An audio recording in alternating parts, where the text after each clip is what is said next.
Ustadz, ini ada pertanyaan nih dari netizen, Tad. Lebih penting mana? Roy Suryo bebas dari penjara atau Jokowi hadir di persidangan? Silakan. Dan juga jangan sampai orang-orang kita, tanda kutip ya penasihat hukum atau siapakah yang memang dekat ini, jangan coba-coba untuk cari RG ataupun mencari celah untuk bisa Jokowi tidak datang. Jangan sekongkol. Maksud kita jangan begitu. Ya mudah-mudahan nggak ada. Tapi kalau ada ya rakyat melihatlah endingnya bagaimana ke depan. Kita sudah yakin, seyakin-yakinnya bahwa dia tidak mempunyai ijazah. Orang seperti ini yang diperjuangkan oleh bapaknya, dipaksakan anaknya untuk menjadi presiden atau pemimpin Indonesia, ya, dengan mengubah undang-undang lah, ya, kemudian tidak punya ijazah. Masa rakyat yang ratusan juta ini kita akan diam? Anda mendolimi anak cucu kita, mendolimi bangsa Indonesia, mendolimi negeri kita ini. Yang dijanji akan membawa ijazah SD, SMP, SMA, bahkan sarjana kehutanannya. Nah ini, ya sekali lagi, apapun permainan di belakang, ya siapapun yang bermain di belakang, jangan coba-coba berkhianat dengan perjuangan rakyat untuk menegakkan kebenaran dan keadilan. Siapapun orangnya. Dan sekali lagi kita ingatkan bahwa dukungan-dukungan rakyat ini bukan secara pribadi. Bukan secara pribadi itu Bang Mas Roy Suryo, Dr. Tifa, Rustam Effendi, Kurnia dan juga Ustadz Rizal Fadila. Bukan pribadi, tapi karena mereka ini ingin menegakkan kebenaran dan keadilan untuk membongkar kepalsuan ijazah tersebut. Ya. Jadi jangan coba-coba siapapun, baik itu penasihat hukumnya yang coba-coba untuk berani bermain mata, ya, apalagi berani bermain mata dengan geng Solo yang sudah menjadi musuh masyarakat, musuh rakyat, yang sudah membuat bangsa Indonesia ini bangkrut, yang sudah membuat bangsa Indonesia ini carut marut, baik dari segi sosialnya, ekonominya, politiknya, hukumnya, bahkan masalah kebudayaannya. Ya, dihancurkan selama 10 tahun oleh geng Solo. Ya, kalau masih ada lawyer atau penasehat hukum yang coba-coba bermain mata, ya ingin mengarahkan perjuangan ini menjadi adem anti klimak, maka saya katakan Anda akan menjadi musuh rakyat, Anda akan menjadi musuh masyarakat, dan Anda akan menjadi musuh daripada kebenaran tersebut. Terima kasih. Ya.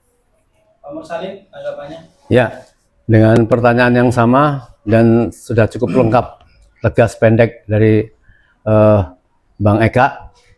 Kita tahu bahwa memang rakyat ini sudah bertahun-tahun ya, berdebar-debar ingin menyaksikan pembuktian tentang ijazah.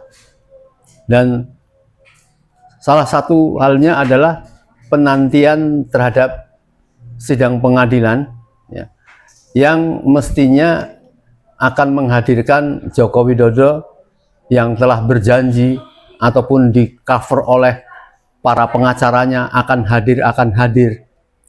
Tapi rakyat itu masih sanksi karena ini yang bicara ini kan tokoh pembohong, ya, tokoh pembual yang tidak pernah menepati janji.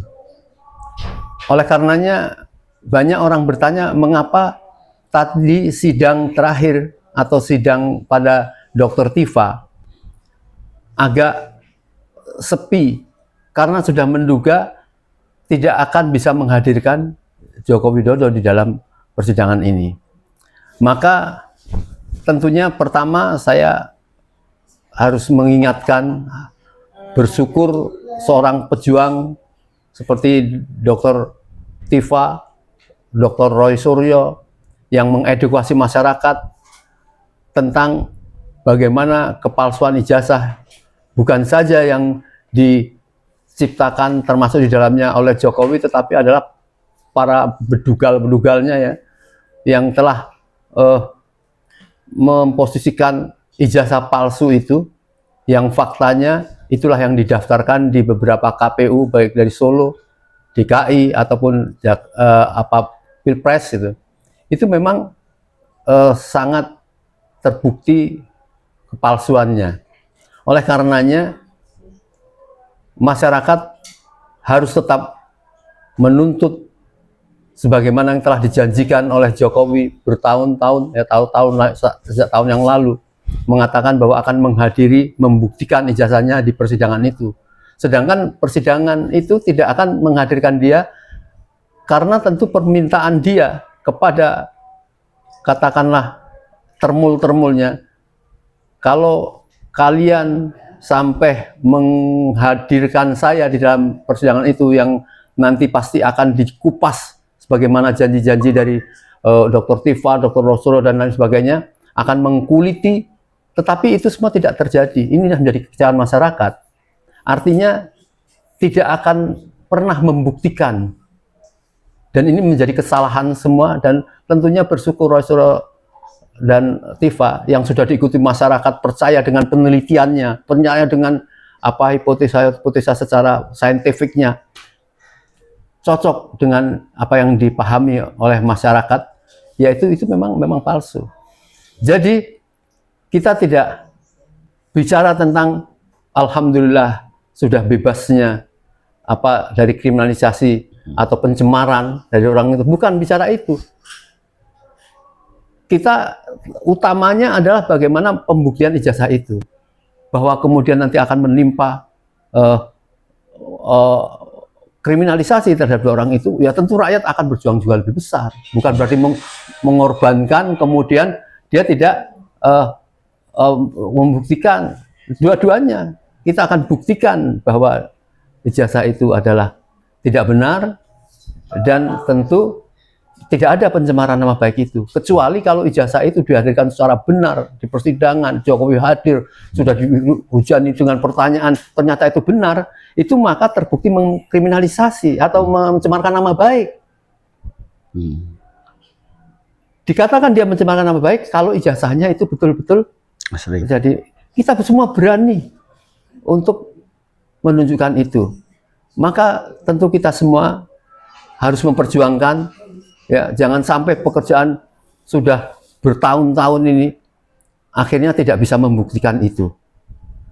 Inilah satu kekalahan daripada perjuangan, apabila kita tahu perjuangan itu akan membutuhkan, akan dilakukan untuk melakukan penekanan, ancaman, bahkan kemudian dengan uang, itu bisa terjadi.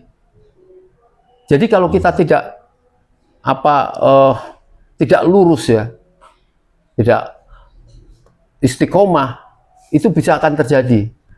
Manakala kita kemudian terjadi satu perpecahan internal, ya, itu memang orang penegak kebenaran itu pasti akan punya kemampuan masing-masing untuk menepis tekanan-tekanan atau imingan-imingan itu. Kita jangan sampai terjadi.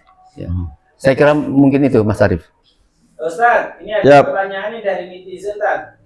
Lebih penting mana, Roysuryo bebas dari penjara atau Jokowi hadir di persidangan? Silakan.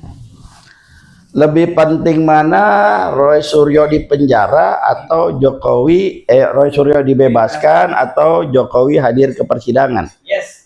Dua-duanya penting. Dua-duanya penting. Kenapa dua-duanya penting? Jokowi hadir ke persidangan ini untuk membuka tabir,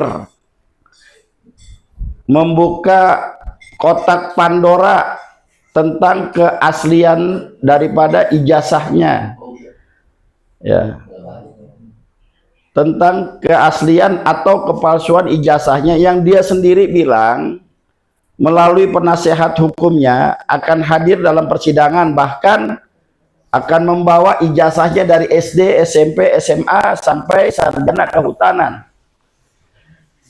Ya, kalau kita berbicara lebih penting mana, Dr. Roysuryo ini, kebebasan Dr. Roysuryo ini masalah, ya, permasalahan ini seorang aktivis, seorang pejuang yang sudah mendapatkan label dari umat bahwa ia adalah pejuang kebenaran dan keadilan, ya. Karena seorang berani untuk kritis, seorang menjadi daripada aktivis, maka dia akan siap dengan berbagai macam resikonya. Resiko perjuangan itu banyak, bukan di penjara saja, bahkan ada yang dibunuh. Gitu. Jadi yang kita harapkan saat ini lebih penting mana? Dua-duanya penting. Kita berharap ya Jokowi datang ke pengadilan, dia bawa ijazahnya. Ternyata ijazah itu ketika dilihatkan ke semua, bahkan sudah diteliti itu bohong, itu palsu, dan Roy Suryo itu akhirnya bebas dari dakwaan pencemaran nama baik dengan apa namanya pasal undang-undang ITE dan lain sebagainya. Itu menjadi satu kemenangan yang sempurna buat kita. Jadi jangan sampai dibandingkan lebih baik ini, tidak, kita ingin merundut satu-satu ini. Karena apa? Ini fasenya sudah daripada fase kita yang sudah berusaha berjuang dari awal, ingin membuktikan daripada keabsahan ijazah tersebut. Itu. Jadi itu yang kita harapkan. Lebih penting, dua-duanya penting. Jokowi hadir ke pengadilan itu penting untuk apa? Membuktikan benar nggak nih ijazahnya asli atau palsu. Ya, andaikan memang ijazahnya itu palsu, maka Roy Suryo CS itu bisa bebas dengan sebebas-bebasnya. Andaikan memang ijazah itu asli, sudah diteliti, sudah diforensik, mungkin dengan tim forensik independen, ya bukan dari aparat kepolisian saja, yang independen, dan dikatakan bahwa ijazah itu asli, dan dinyatakan bahwa Roy Suryo CS ini salah, masuk penjara, itu adalah resiko perjuangan seorang aktivis. Mohon maaf kalau ada yang mengatakan kasihan anaknya, kasihan istrinya, kasihan dan lain sebagainya. Ingat, Habib Rizik punya anak, Habib Rizik punya cucu, berapa kali beliau masuk penjara? Apakah beliau tetap diam? Apakah beliau tetap melempem? Tidak, beliau tetap menyuarakan kebenaran dan keadilan. Lihat dengan Gus Nur, lihat Bambang Tri yang sudah dipenjara, divonis 4 tahun, tapi saat ini Gus Nur masih tetap bisa bersuara, bisa menegakkan kebenaran dan keadilan. Itu adalah aktivis sejati, bukan pecundang. Jadi kalau ada yang mengatakan bahwa kasihan ini itu, jangan jadi aktivis. Lebih baik jadi penjilat. Bagi mereka yang sudah tidak siap berjuang lagi, sudah lepaskan daripada bendera putih, nyerah. Kayak kawan-kawan kita yang lain-lain yang sudah tidak lagi kuat untuk berperang.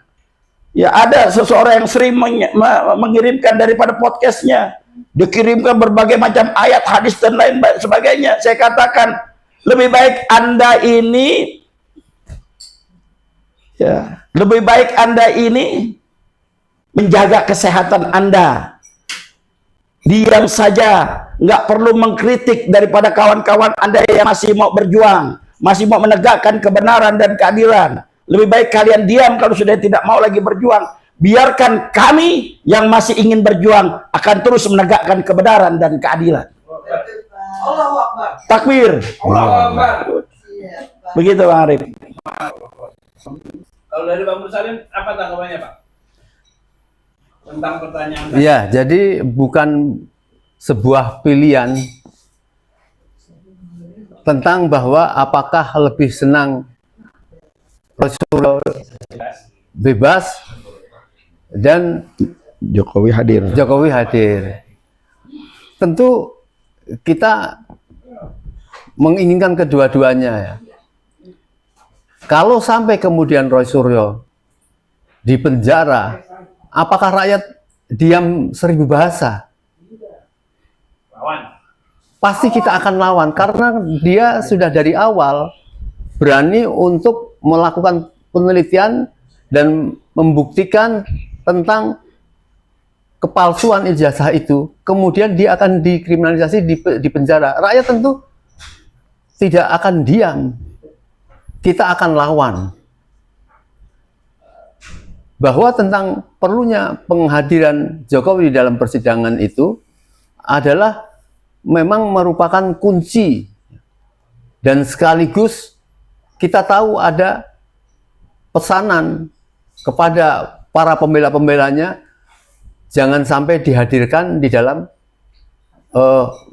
persidangan itu Jokowi. Ini yang harus rakyat paham. Kita harus melawan, kedua-duanya harus dihadirkan Dan yang kedua tentu tidak boleh dipenjarakan. Jadi jangan dikira kemudian kita menghendaki dia dipenjara. Kalaupun itu sampai di penjara, seperti yang Bang Eka tadi katakan, itu konsekuensi logis. Kalau tujuannya hanya takut di penjara, kenapa dari awal mau berjuang membuat itu? Pasti itu akan berujung seperti itu. Ya. Nah, kemenangan adalah perlawanan rakyat. Rakyat ini sudah mendapat sibghoh, ya. Kalau istilah Al-Quran, sudah mendapat celupan dari perjuangan-perjuangannya, dari penelitian-penelitian itu. Jadi jangan sampai kita kemudian dipecah. Kemudian kita seolah-olah menghendaki Roy Suryo di penjara. Enggak, kita tolak. Kita ini berkorban. Tapi jangan di ujung perjuangan itu ada orang-orang yang ingin melakukan, tidak ada pembuktian itu, kemudian mau melakukan mediasi, RJ dan lain sebagainya. Tidak main. Maka dari awal waktu dari kejaksaan itu kemudian nampak bahkan kejaksaan pun emoh menjadi kepanjangan tangan, ya, dari penangkapan mereka itu, karena nampaknya jangan-jangan tahu ini ijazah ini memang palsu Nggak gitu ada, loh. emang nggak ada. Mereka kan malu, kejaksaan seperti itu. Ini ada kemenangan rakyat. Kita harus wujudkan, dibuktikan terakhir dengan kehadiran dia, dan saya takut, dia takut, ya, untuk dihujani pertanyaan sebagaimana sudah di-spill oleh para pengacara-pengacara itu, akan 1000 pertanyaan, ya, kata Tifa. Mungkin takut itu, dan itu yang dihindarkan. Dan ini yang harus rakyat lawan untuk tetap menghadirkan dia di dalam pembuktian ini. Apabila rakyat kemudian berhenti, untuk apa diperjuangkan sama ini? Jadi bukan saja rakyat ini mengorbankan. Kalaupun rakyat sampai kemudian dikriminalisasikan, itu awal perjuangan untuk kebangkitannya. Ini harus diselesaikan, dan itu pertanyaan memancing yang saya kira bagus. Makasih Mas Adi. Ya, ini ada pertanyaan dari netizen lagi, Pak. Kalau kenapa harus berharap pada sidang Pak Roy Suryo dan Dr. Tifa? Bukankah bisa dengan persidangan yang lain? Karena indikasinya adalah ini bukan membuktikan soal ijazah, tapi pencemaran nama baik. Kenapa harus dengan kasus ini? Bisa saja rakyat Indonesia melaporkan Jokowi tentang ijazahnya, sehingga itu lebih tepat. Silakan dijawab, Pak. Dari Ustadz Eka dulu. Baik. Ya, kalau saat ini memang kan persidangan ini yang melaporkan adalah Jokowi, gitu loh. Yang melaporkan Jokowi, yang siogyanya kalau ngelaporin ya dia dateng kan gitu, dia buktiin. Jangan udah ngelaporin kagak dateng, kan lucu gitu. Dan juga jangan sampai orang-orang kita, tanda kutip ya penasihat hukum atau siapakah yang memang dekat ini, jangan coba-coba untuk cari RG ataupun mencari celah untuk bisa Jokowi tidak datang. Jangan sekongkol. Maksud kita jangan begitu, ya mudah-mudahan nggak ada. Tapi kalau ada ya rakyat melihatlah endingnya bagaimana ke depan. Kenapa tidak dengan sidang yang lain? Kita sudah sedang berusaha melaporkan Jokowi ke Mabes Polri dengan bukti-bukti yang sudah diserahkan oleh Bang Rustam Effendi, Bang Rizal Fadila, Dr. Kurnia, dan kawan-kawan. Kemarin kita sudah dari Mabes Polri. Ya, kita kasih lagi bukti-bukti, ya.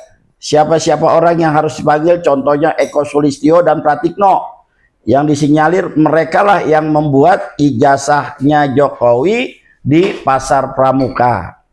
Ya, mudah-mudahan itu bisa masuk dalam persidangan, ya, bisa dipanggil, ya, baik itu Eko Sulistyo-nya, baik itu Pratikno-nya, atau siapa lagi yang memang sudah dilaporkan oleh 3 rekan kita itu. Ya mungkin bukan saja, tapi ini karena saat ini sidangnya adalah Jokowi yang melaporkan daripada kawan-kawan kita semua, ya kita berharap ya dari sini juga terbongkar. Andaikan memang tidak terbongkar, ya ada RG dan lain sebagainya, kita masih ada jalan lain, yaitu kita akan melaporkan Jokowi dengan ijazah palsunya, dengan orang-orang yang memang terindikasi terlibat dalam pembuatan ijazah palsu. Begitu juga dengan KPUD Solonya atau Surakartanya, KPUD DKI-nya, bahkan KPU pusatnya yang menerima daripada pendaftaran Jokowi dalam pilkada ataupun pilpres. Insya Allah itu kita akan lakukan, dan rakyat harus bisa terus bersatu, bisa melihat mana yang hak, mana yang batil. Hak batil tidak pernah bisa dicampur aduk, saudara. Wala talbisul haqqo bil batil. Jangan kau campurkan yang hak dengan yang batil. Yang batil sudah jelas, yang hak sudah jelas. Kalau kau mencampur adukan sesuatu yang hak dengan yang batil, maka Allah akan mengazabmu dengan azab yang amat pedih. Hati-hati. Terima kasih. Pak Mursalin, tanggapannya Pak, kenapa harus dengan Pak Roy Suryo dan Dr. Tifa, kenapa tidak rakyat Indonesia yang lain yang melaporkan Pak Jokowi? Argumentasinya adalah bahwa sidang ini bukan sidang pembuktian ijazah tapi pencemaran nama baik gitu. Silakan Pak. Ya, jadi memang persidangan ini adalah bermula dari mengkriminalisasikan dua orang itu, antara lain yaitu pencemaran nama baik, yang dipahami oleh kita semua bahwa mengapa dituduh pencemaran nama baik, karena mentuduh ijazah Jokowi itu adalah ijazah palsu. Maka dalam proses pembuktian itu ada untuk penghadiran Jokowi untuk membuktikan itu. Jadi apabila kemudian itu tidak terjadi di dalam proses peradilan ini untuk membuktikan menghadirkan Jokowi ini, maka tentu pasti akan terjadi suatu pengadilan-pengadilan berikutnya, termasuk menuntut tentang ijazah itu. Jadi janji untuk hadir menunjukkan ijazah asli itu adalah keluar dari Jokowi sendiri, dan oleh pengacara-pengacaranya pasti akan hadir di apa Gembar-gemborkan. Di media-media itu sudah digembor-gemborkan bahwa memang dia akan hadir, dan rakyat ingin membuktikan itu, dan rakyat sudah yakin pasti akan kebohongan, karena kebiasaan berbohong ini menjadi kebiasaan dan kepribadian dari Jokowi itu. Jadi ini yang harus dilakukan pembuktian supaya kemudian dia tidak dikriminalisasi.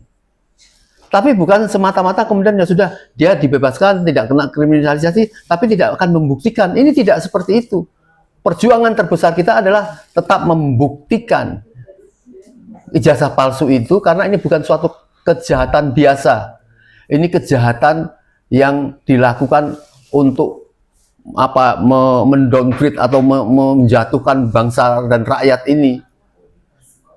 Ada seseorang yang berkepribadian buruk, ya, yang dijadikan oleh sekelompok orang untuk menjadi presiden, didaftarkan dengan ijazahnya yang sudah dibuka oleh KIP dan sebagainya, bahwa ijazah ini memang, bahkan kalau menurut Bonatua ini tidak ada ijazah itu. Ini satu kejahatan yang luar biasa, menjadikan orang buruk, ya, berkepribadian jelek, pembohong, menjadi presiden, pemimpin kita semua, yang menyebabkan Indonesia betul-betul porak-poranda seperti sekarang ini. Negeri kaya yang rakyatnya paling miskin.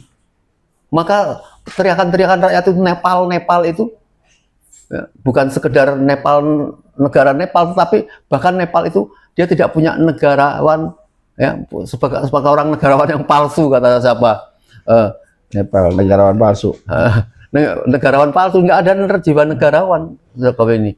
Maka ini rakyat tentu merasa terhina, ya, sudah diperlakukan perampokan besar-besaran. Kita lihat bagaimana masalah Morowali itu, buat suatu bandara untuk mencuri di depan mata kepala rakyat Indonesia sini. Maka ini harus diselesaikan, dan wibawa Bapak Presiden ini akan terangkat apabila berani menindak seperti ini. Kalau tidak berani menindak seperti itu, dugaan rakyat pasti bahwa Presiden takut sama Jokowi karena khawatir dibongkar-bongkar kejahatan, karena saling mengunci. Ini yang tidak boleh. Saling menutupi. Saling menutupi. Ini rakyat ingin mendukung Bapak Presiden apabila mau melakukan itu. Kalau tidak apapun yang dilakukan nihil karena tidak mau membongkar satu kejahatan yang sekarang ini tinggal selangkah lagi dalam proses ijazah ini, maka kita tetap harus menuntut Jokowi tetap hadir di dalam persidangan, ya, sebagaimana janji mereka, janji para pengacaranya, ya, yang sekarang nampaknya mereka sudah lari ke kanan ke kiri kalau ditanya masalah itu. Jadi tunjukkan keistiqomahan, kegigihan rakyat untuk menyempurnakan kemerdekaan negeri kita ini, ya. Kita ini mau dijajah habis-habisan, bukan oleh sebuah negara seperti kayak Belanda. Ini hanya seseorang yang lebih khawatir lagi, di belakangnya disinyalir adalah ini adalah gerombolan PKI gaya baru kalau menurut bahasa Bang Taufik. Ini nyata. Ini nyata. Kalau kita bisa memerdekakan yang kedua sekarang ini, maka Indonesia akan betul-betul menjadi yang kata Jokowi, apa baik ya, tapi tidak akan turun lagi. Saya kira gitu. Meroket. Ini pertanyaan terakhir nih dari Pak Ustadz nih. Kita lihat akhir-akhir ini ada sedikit dinamika pemahaman terhadap langkah-langkah yang dilakukan oleh Pak Roy dan Dr. Tifa. Di sisi lain juga masih ada Bang Rustam, ada Bang Rizal, ada Bu Kurnia yang sampai sejauh ini belum ada kepastian hukum nih. Masih terus saja ke Polda Metro Jaya untuk melaporkan kewajibannya. Nah, apa tanggapan dan apa harapan kepada para pejuang-pejuang ini? Silakan. Ya, kalau saat ini memang sidang masih berlanjut, Dr. Tifa, ya, Mas Roy dengan Prafitnya, Dr. Tifa yang sudah sidang ketiga kalinya pada hari ini, ya. Nah, terus kawan-kawan kita yang 3 yang di klaster 1 atau klaster 1 yang belum tersentuh sampai saat ini, yang masih harus melakukan wajib lapor, ya. Bayangkan presiden, mantan presiden melaporkan rakyatnya sendiri, ya, padahal rakyatnya cuma pengen tahu ijazah lu bener apa kagak sih gitu. Ijazah lu asli apa enggak sih gitu. Karena sebagai public figure yang seharusnya bukan lagi rahasia, menjadi umum untuk semua mengetahuinya, ya sebatas ingin tahu itu saja, ya, sampai melaporkan rakyatnya, ya itu disebut Nepal, ya. Nepal apa tadi? Negarawan palsu. Kalau negarawan asli nias. Kalau negarawan asli ya kayak presiden-presiden kita yang sebelumnya lah, ya. Ada SBY, Megawati yang nggak cawe-cawe. Nah, sekarang dia udah nggak jadi presiden masih cawe-cawe juga. Nah ini ya maka pas dibilang sebagai Nepal. Maka harapan kita adalah, ya sudah masuk dalam persidangan ini, ya teruskan saja. Ya, kita pengen tahu ujungnya itu di mana, endingnya itu apa. Balik lagi tadi, andaikan memang sekali lagi Jokowi ini hadir di persidangan, dia bawa tuh ijazah SD, SMP, SMA, dan juga fakultas hukumnya di UGM, dia bawa itu ijazah-ijazahnya semua. Dia buktikan, oh iya ini ijazahnya memang asli. Lalu dikatakan Roy Suryo, CS ini bersalah, mereka masuk penjara. Itu resiko perjuangan untuk menegakkan kebenaran dan keadilan, dan konsekuensi itu mereka sudah paham dari awal perjuangan. Karena yang dilawan ini mereka paham juga, Jokowi bukan Jokowi secara pribadi. Dia punya duit banyak, dia punya pasukan banyak, kekuasaan masih dipegang, ya udah ketahuan resikonya ke situ. Nah kalau emang mau mundur kayak yang lama, yang lain-lain mundur gitu. Ya ada yang minta SP3, ada yang dikasih parcel, ditutupin pintu. Ya kan akhirnya rakyat melihat sendiri betapa hinanya. Terus ada kawan kita yang 2 yang udah duluan datang ke Solo, walaupun katanya tidak minta maaf. Ya nggak mungkin nggak minta maaf, dikasih RJ pasti minta maaf. Ya udah, itu artinya dia berani berjuang cuman sampai situ doang, udah selesai. Itu. Tapi jangan nyinyirin mereka yang masih berjuang, saya berharap. ya diem aja udah gitu, yang udah nggak berani berjuang. Nah tinggal Rismon ini, yang saudara Rismon yang sekarang lagi gedabak gedubuk bikin buku barunya ya untuk bisa mengkonter buku lama. Ya bahasa kasarnya lagi nyebokin dia sendiri dah tuh, dia yang bikin, dia yang ini dah gitu. Ya kalau Betawi kan ngomong begitu, dia yang berak, dia yang cebok dah tuh sekarang. Makan pencarian lo kan begitu kalau Betawi begitu. Iya, makan mata pencarian lo gitu. Nah iya, sekarang akhirnya apa, ada yang laporin dia. Kenapa dia laporin? Jadi buku lu yang lu bikin tuh bohong. Ya wajar aja kalau ada yang beli kemarin apa Endgame, apa judulnya tuh Gibran Endgame, bukan yang dia bikin sendiri. Iya, dia bantah semua. Akhirnya apa? Dia bikin bohong, dia bikin penelitian bohong dan lain sebagainya. Itu wajar kalau ada yang melaporkan, seperti saudara Irwansyah kemarin melaporkannya ke Polda Metro Jaya didampingi oleh kawan-kawan lawyer kita. Ya, jadi harapan kita tetap istiqomah dalam perjuangan. Berat dari awal kita katakan ya. Saya hanya mengatakan kepada para pejuang yang saat ini, falsafah mujahid ada 4. Ya, difitnah hal biasa. Kalau kita difitnah dalam perjuangan, kita menegakkan kebenaran, keadilan, tapi kita istiqomah berjuang, kita difitnah hal biasa.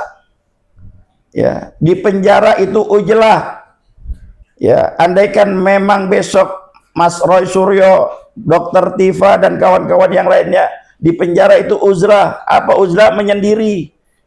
Berapa banyak tokoh-tokoh bangsa, berapa banyak ulama-ulama besar, tokoh besar dunia yang mereka dipenjara oleh rezimnya, tapi ketika dipenjara mereka bisa takarrub, mereka bisa menyelesaikan berbagai macam daripada buku-bukunya, bahkan sampai terkenal.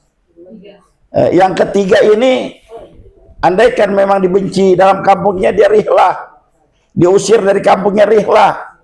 Yang keempat, andaikan dia menegakkan kebenaran dan keadilan, dia istiqomah, dia dibunuh oleh rezim, maka dia akan menjadi syahid. Karena apa? Menegakkan kebenaran dan keadilan itu falsafah mujahid yang memang harus kita pegang bagi seorang aktivis sejati. Tapi kalau memang cuma main-main doang, ya rakyat masyarakat yang akan menilainya. Endingnya kita hanya berharap pada Allah Subhanahu wa taala agar diberikan solusi terbaik untuk bangsa ini, dan juga Allah bukakan daripada semua tabirnya, mana yang hak, mana yang batil, mana yang pejuang, mana yang pecundang. Allah akan bukakan semua. Kita hanya berharap kepada Allah. Terima kasih. Ya. Pak Musalib. Iya. Saya sudah agak lupa pertanyaan, tetapi intinya seperti ini. Kita ini sekarang kan semua sedang demam bola ya. Demam bola itu dikenal taktik ya. Pertahanan yang paling hebat itu adalah melakukan serangan. Maka sesuatu kesebelasan yang melakukan penyerangan, dia otomatis dia akan mempertahankan serangan karena dia sudah berada di tengah lapangan yang menuju ke musuh. Jadi ini yang akan dikacaukan ya, atau diharapkan oleh para penjahat-penjahat terhadap Indonesia ini, yaitu Gibran ke depan bahkan akan menjadi presiden. Ini ada sesuatu yang lebih buruk daripada bapaknya. Pertama, bapaknya ini adalah manusia buruk, yang kalau kata Dr. Mulyadi ini manusia yang dikirim dari api neraka.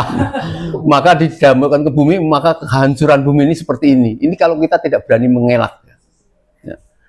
Yang kedua, Gibran ini kita sudah yakin seyakin-yakinnya bahwa dia tidak mempunyai ijazah. Orang seperti ini yang diperjuangkan oleh bapaknya, dipaksakan anaknya untuk menjadi presiden atau pemimpin Indonesia ya, dengan mengubah undang-undang lah ya, kemudian tidak punya ijazah. Masa rakyat yang ratusan juta ini kita akan diam? Anda mendolimi anak cucu kita, mendolimi bangsa Indonesia, mendolimi negeri kita ini. Harus segera dimakzulkan biar tidak menjadi masalah ya. Kita bantu ya Pak Prabowo kalau tidak berani ya menurunkan Gibran itu. kita tunjukkan ini kesalahan bangsa ini, mengapa tidak berani mendiskualifikasi pada saat pencalonan dibenarkan di MK itu. Akibatnya kita harus memakzulkan. Tentu memakzulkan lebih berat daripada mendiskualifikasi pada saat itu. Maka sekarang ini harus segera dilakukan pemakzulan sebelum terjadi kejahatan-kejahatan yang luar biasa.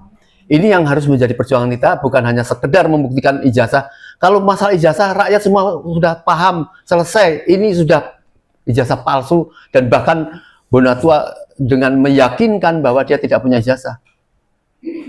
Dan ini pula yang diteliti oleh Subhan Palal tentang ijazahnya Gibran. Masa negara ini hanya porak-poranda diserang oleh segelintir orang yang mungkin dimotori oleh, kalau Jokowi itu punya otak, yang kata Bang Rustam itu otaknya itu ada Pratikno, tidak pernah disentuh. Kita tidak terima terhadap skenario dia. Jangan-jangan di belakangnya itu adalah betul-betul keluarga PKI yang menjadi musuh bebuyutan bagi bangsa Indonesia. Apakah kita akan melupakan dan seperti perjuangan mereka, bahkan kita meminta maaf, memberikan santunan kepada, ini kan kurang ajar.